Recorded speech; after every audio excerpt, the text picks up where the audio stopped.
They laughed at her weakness until the major saw the silent war counted on her wrist and realized she was the deadliest soldier they'd ever known. Illyra had always been different. From the day she stepped into the training camp, people could feel it.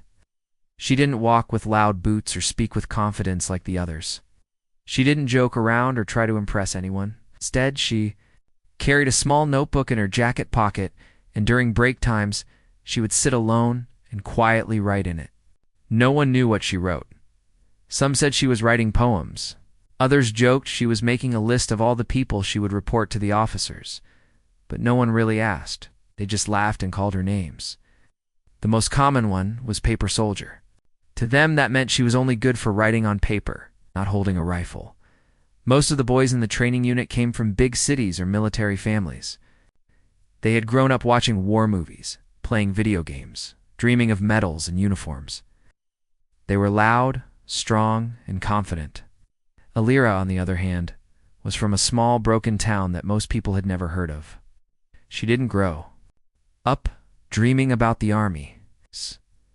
She had lived in a place where real bullets flew through the air, where people disappeared in the night, and where survival wasn't a goal, it was a habit. But she never told anyone that. During training drills, she followed instructions quietly.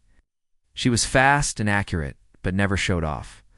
When others wrestled during combat practice, she stood to the side, observing their movements like she was studying. Once, during a shooting test, she hit every target dead center. The instructor looked surprised and asked, "Lucky day?" She simply nodded. The others chuckled and said, "Even a paper soldier can hit something once in a while." The teasing didn't stop. Every night in the sleeping quarters, the guys made fun of her soft voice and slim figure.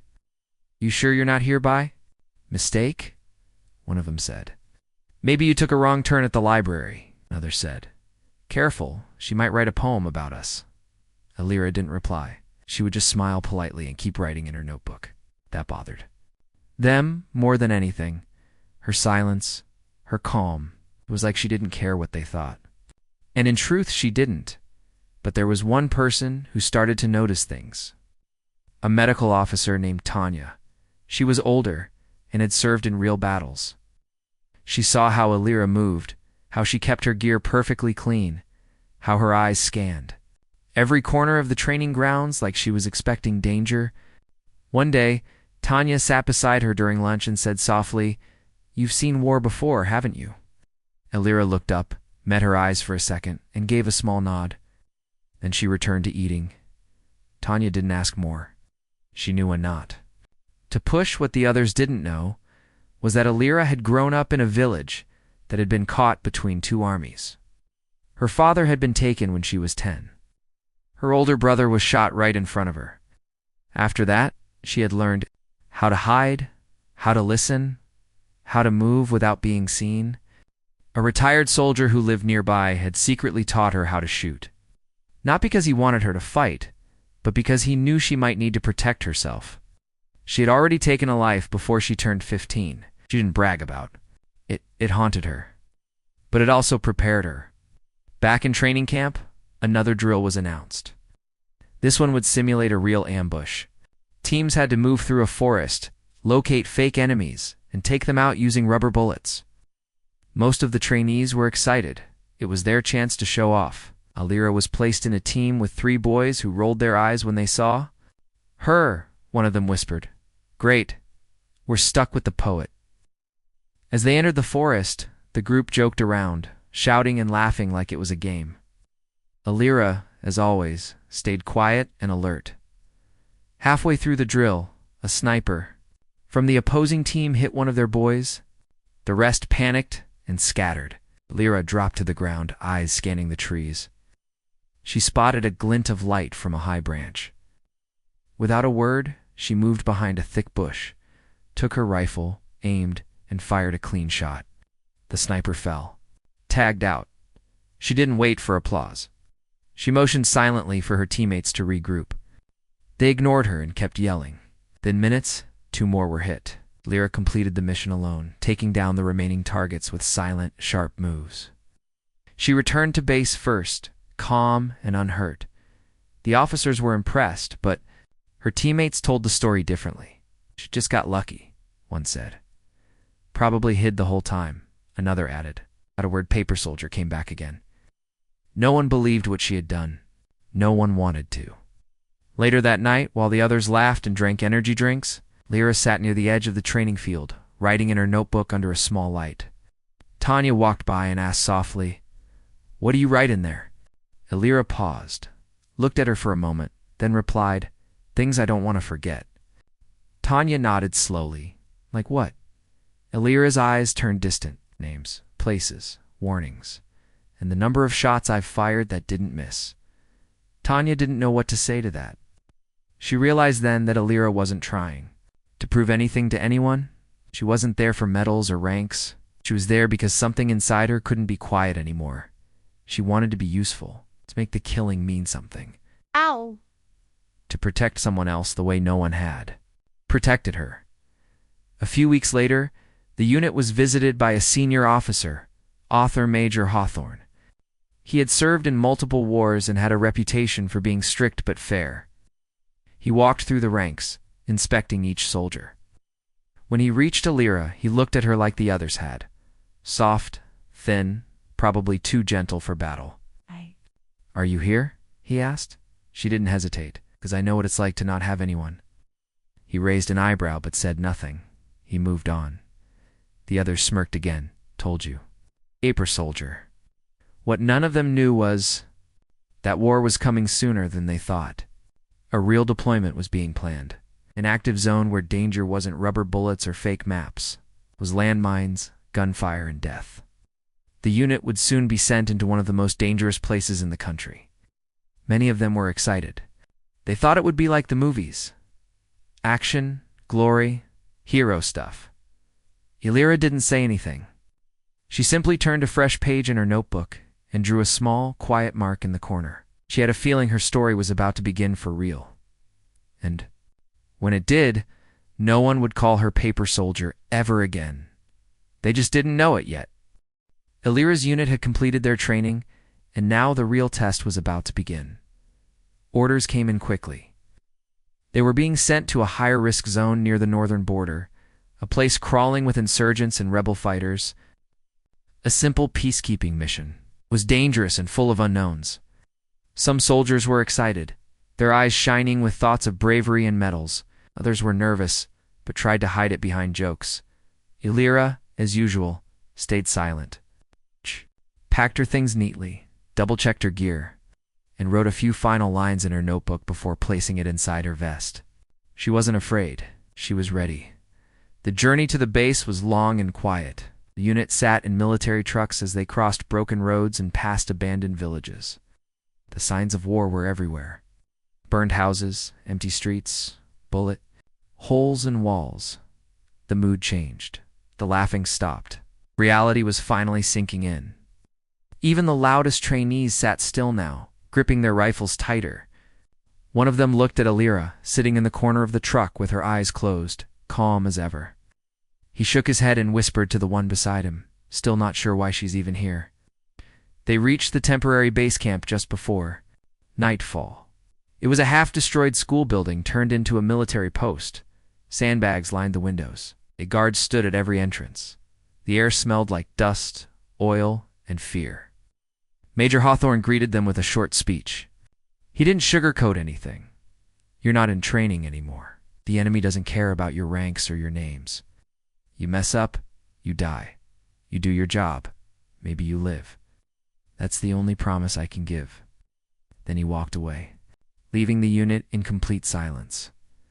The next few days were spent in preparation, patrols, guard duty, map study. The enemy had taken over several nearby villages, using them as hideouts. Every now and then, gunshots echoed from the distance. Lyra spent most of her time studying terrain maps, watching movement patterns, and practicing shooting in silence. She was assigned to communications and support. It meant she wasn't expected to see much combat. The others found it funny. Of course, they stuck her with the radios, one said.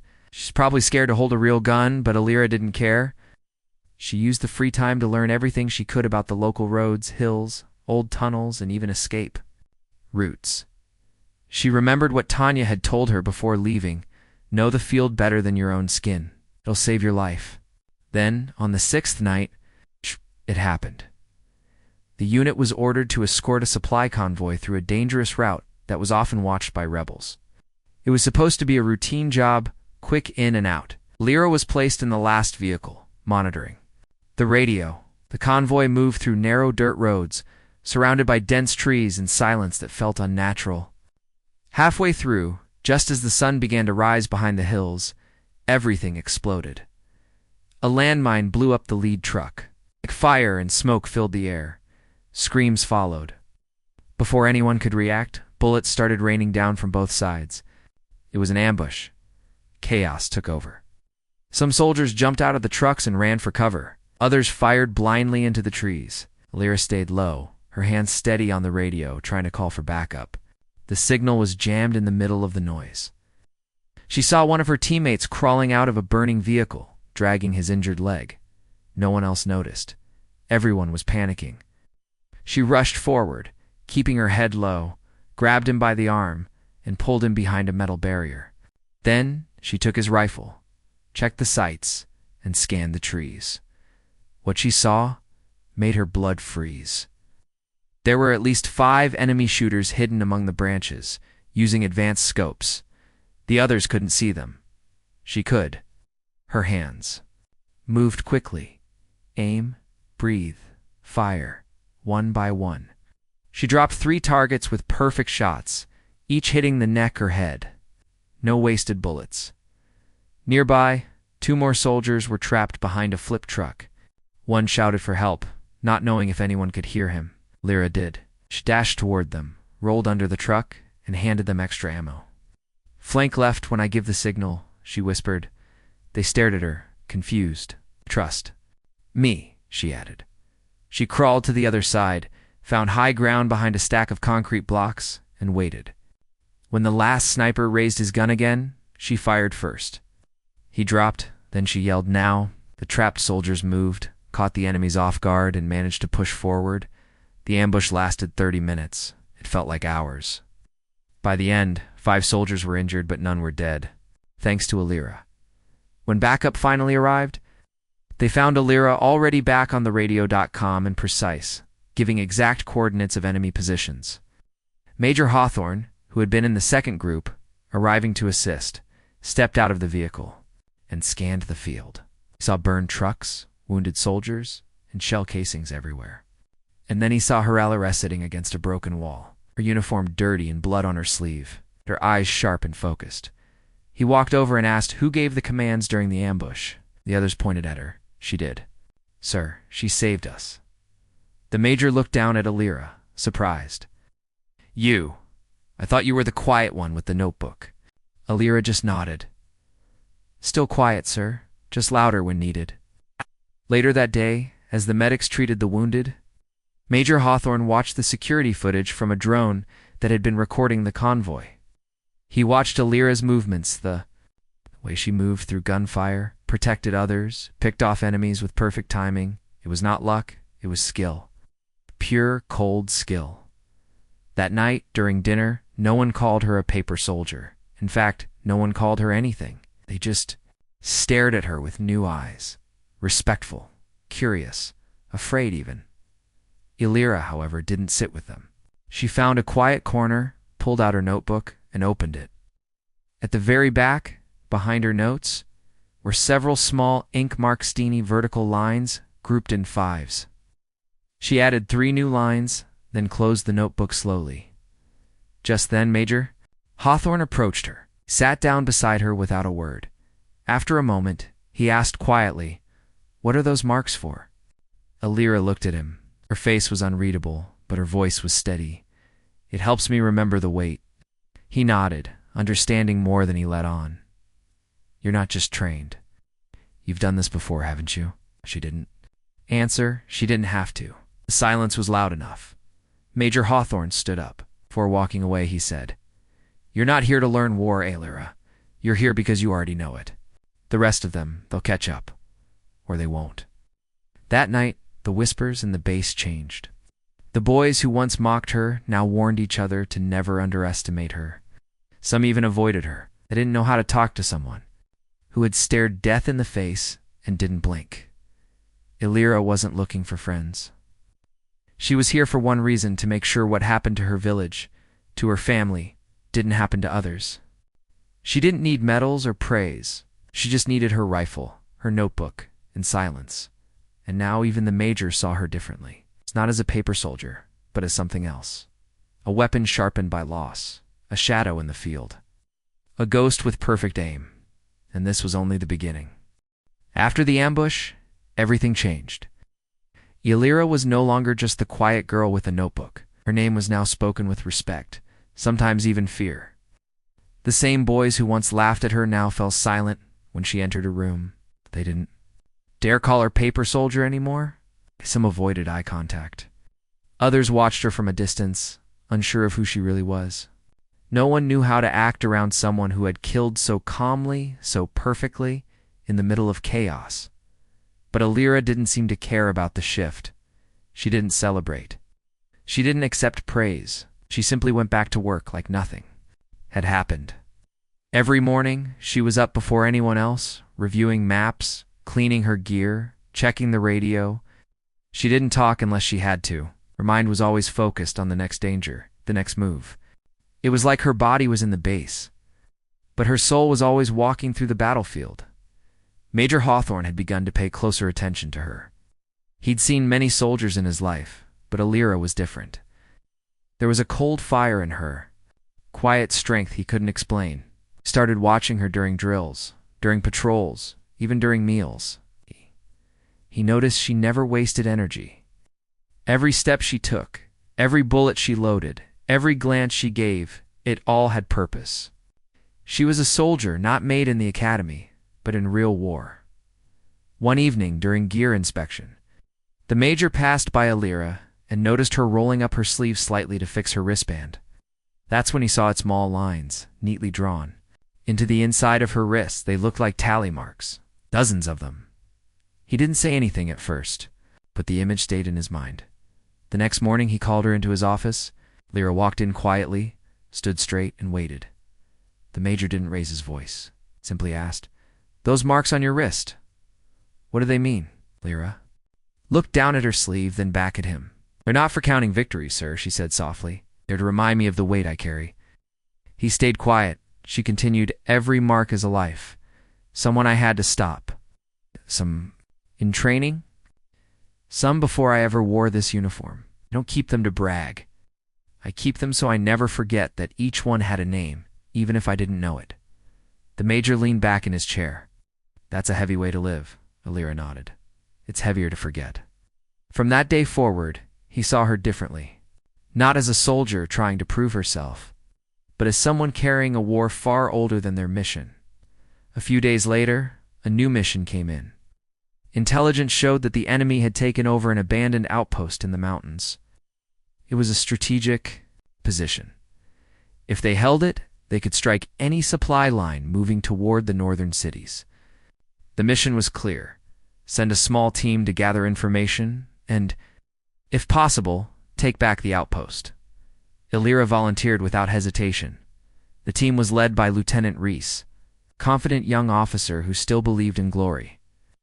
He didn't like Illyra much. He saw her as someone strange, quiet, and too intense. "We'll handle the hard part," he said before leaving. "Just hang back and play with the radio." Illyra didn't argue. The team moved out under cover of darkness, hiked through rough terrain, crossed icy streams, and climbed steep hills. As they got closer to the outpost, Reese ordered them to split into two groups. Illyra was placed in the back group. It's again treated like a support unit. But as they reached the edge of the enemy's territory, something felt wrong. Illyra could sense it. The ground was too quiet. The outpost, which should have been full of enemy movement, looked almost abandoned. She scanned the area through her scope and noticed something odd: too many open windows, too many lines of sight. It wasn't empty. It was a trap. She radioed Reese immediately. "We're being watched. It's a setup. Fall back." Reese laughed. "Relax, soldier. This isn't your journal. It's war. We go forward." Seconds later, the first shot rang out. Snipers fired from hidden spots. One of their soldiers dropped instantly. Chaos followed. Reese was hit in the shoulder, screaming for help. The team scattered, trying to find cover. The back group, including Alira, moved fast. She took position behind a rock, picked up the sniper rifle from a fallen comrade, and began returning fire. Her shots were precise, clean. Each one brought down a threat, but there were too many. The enemy had planned this perfectly. Soon, both groups were pinned down. No way forward, no way back. Alira made a choice. While the others stayed hidden, she crawled up a steep path along the left side of the mountain. It was narrow and dangerous, but it gave her a better view of the outpost. She climbed until her fingers bled. She reached the top. She lay flat, adjusted her rifle, and radioed in enemy locations. Target on tower, right side. 2 at the east window. 1 behind the generator. Her voice was calm, almost cold. The others followed her instructions, one by one taking out the targets. She kept firing from above, dropping enemies like shadows. Then she saw the sniper, hidden behind a pile of rocks, aiming directly at Reese, who was too injured to move. Alira took a breath, held it, and fired. The shot rang out like thunder. The sniper collapsed. Reese looked up, blood on his face, eyes wide. He knew then she had saved him. With the main threats down, the team moved in and secured the outpost. It took hours, but by morning, the flag of their unit flew over the tower. The base was theirs again. Back at camp, Reese was silent. The cocky smile was gone. He sat on a bench as a medic treated his wound. When Alira walked by, he stood up slowly. "Hey," he said. "About earlier." She stopped. "You were right. I was wrong. I should have listened. I owe you my life." Alira didn't smile. She just nodded once and walked away. That night, Major Hawthorne called the unit together. "We've lost many soldiers in this war," he said. "Some because of mistakes, some because they were too proud to listen.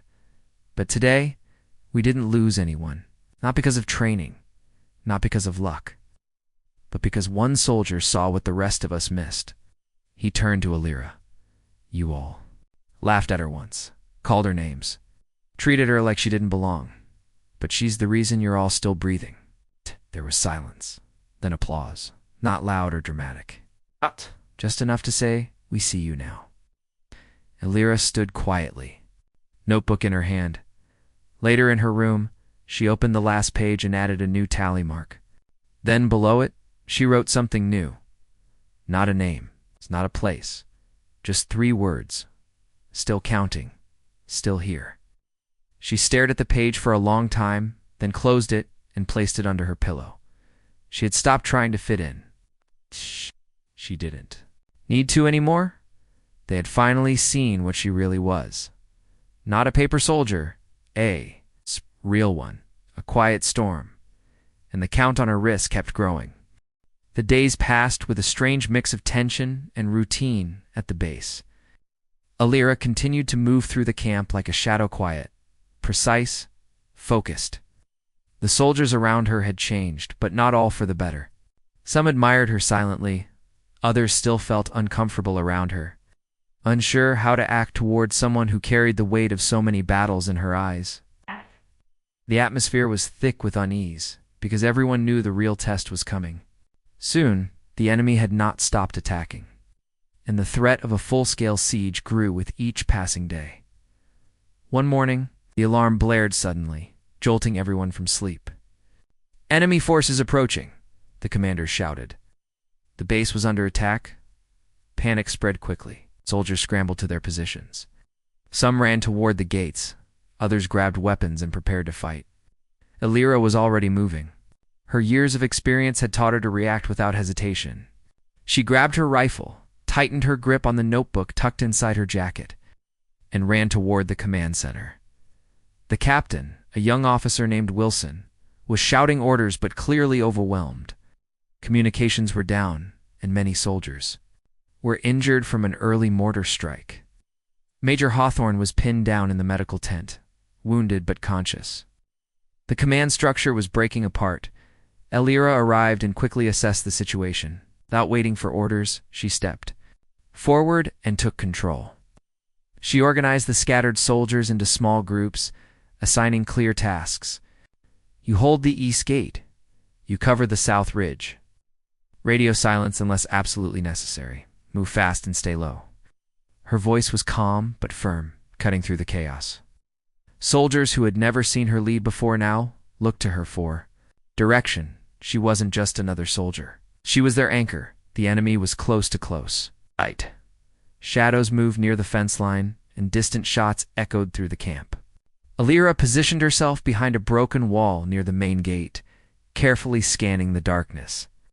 She could see the flash of enemy weapons. The battle was about to become deadly as the fight intensified. Lyra coordinated with the small groups, directing fire and movements like a general.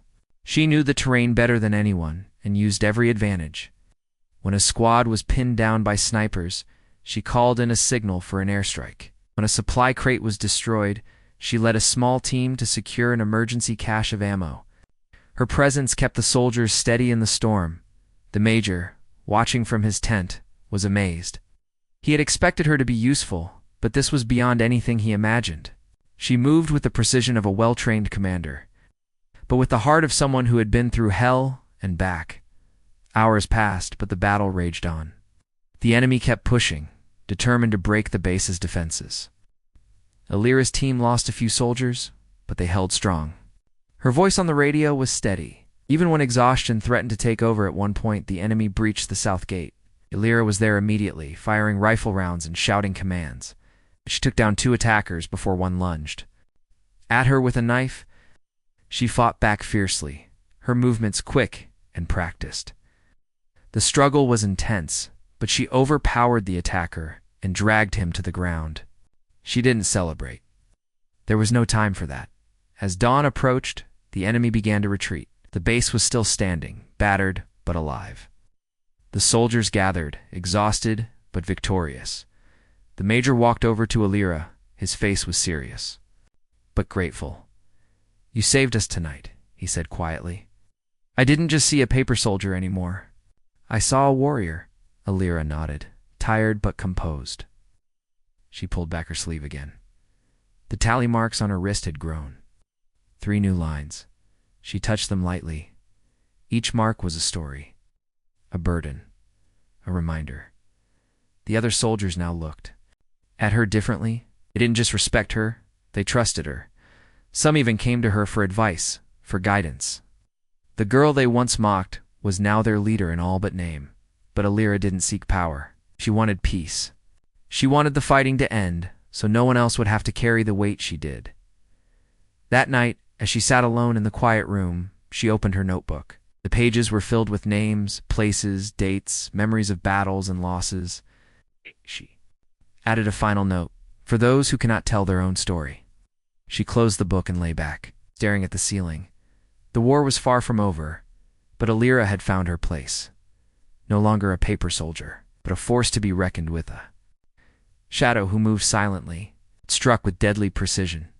She was ready for whatever came next, because she was not just fighting for herself anymore. She was fighting for everyone who could not fight, and every mark on her wrist was a promise that she would not forget, a promise that she would never give up, and a promise that one day this war would end. Until then, she would keep counting and keep fighting, because that was who she was. A soldier born of paper and fire, a survivor, a warrior, and a quiet legend in the making. The battle had changed everything. After the siege ended, the unit returned to base, but the quiet girl with the notebook was no longer just quiet. Alira was different. The soldiers who once mocked her now looked at her with respect and even admiration. The major stood before the unit one morning and said words no one expected. He promoted Alira on the spot not just for bravery, but for strength, for leadership, and for the weight she carried silently. The promotion was a surprise to many. Alira didn't seek it, didn't ask for it, but she accepted it with the same quiet grace. She carried herself through every challenge. She was no longer just a paper soldier. She was a soldier who had lived through war, who had survived, who had led others through it, In the days that followed, new recruits heard stories about her. They heard how she took charge when no one else could, how her aim never faltered, and how she carried a burden deeper than words. Some of the older soldiers told tales about the tally marks on her wrist, how each one was a silent testament to her experience and sacrifice. The stories made her a legend, not because she shouted or sought glory, but because she had earned every bit of respect through action and resilience. Illyra didn't change.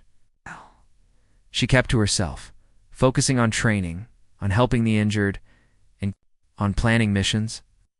She had learned early that war was not about medals or fame, but about survival and protecting those who couldn't protect themselves. Every night she wrote in her notebook, adding new marks and names. It was her way of honoring the past and reminding herself why she kept going. One day, during a ceremony, Major Hawthorne spoke openly about what Illyra meant to the unit. He said, "She taught us all that strength isn't about loud voices or big guns. Sometimes it's quiet courage, the kind that moves like a shadow and strikes like lightning." She showed us what true leadership looks like. The words echoed through the camp. Illyra stood silently, but inside, something shifted. She understood that her story was no longer just hers. It belonged to everyone who had fought, lost, and survived. It belonged to the quiet heroes who carried invisible scars and untold stories. As the war continued, Illyra's influence grew. She trained soldiers in tactics and survival.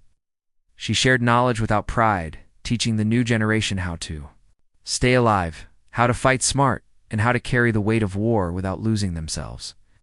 The once mocked paper soldier became a mentor, a guide, the symbol of resilience. But the tally marks on her wrist kept growing. They were reminders of battles fought and lives lost. She never forgot their meaning. Each mark was a silent promise that she would keep fighting, keep protecting, keep leading until peace returned. And then, one quiet evening, Illyra sat by a small fire outside the base. The sky was clear, stars shining like diamonds. She pulled out her notebook and wrote one last entry in that moment. "For those who fight in silence, your strength is never unseen." She closed the notebook gently and looked up at the sky.